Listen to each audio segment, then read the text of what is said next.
Good morning আমার সকল বন্ধুদের। তো আজকে যেহেতু শনিবার, তো শনিবারে আমরা নিরামিষ খাই। আমাদের মতো অনেকেই শনিবারে নিরামিষ খায়। তো শনিবারে কিছু রান্না করছি।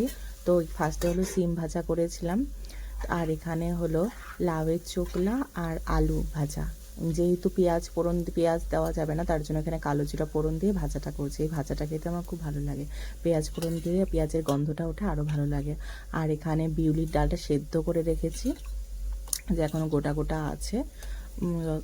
পোড়ন টোড়ন কোনো কিছু অত দেয়নি এখনও, জাস্ট সিদ্ধ করে প্রেশারের মধ্যে সিদ্ধ করে নিয়েছি। আর এখানে বিউলির ডাল যেহেতু আছে, তো এখানে বানাচ্ছি হলো আলু পোস্ত। আলুগুলো ভেজে পোস্তটা দিয়ে দিয়েছি, একটু জল দিয়ে দিয়েছি সিদ্ধ হওয়ার জন্য। এই আলু পোস্ত আর বিউলির ডাল হলে আমার আর কিছু লাগে না। যেহেতু আজকে আর বেগুনি করিনি, কারণ অনেক আইটেম হয়ে গেছে। ভাজাভুজি 2 রকমের ভাজা করেছে, সিম ভাজা, তারপরে লাউয়ের চোকলা খোসা ভাজা, আর এখানে ওই যে ডালটা রেডি করে নিয়েছি। এই হলো আজকে শর্টকাট কিছু রান্নাবান্না।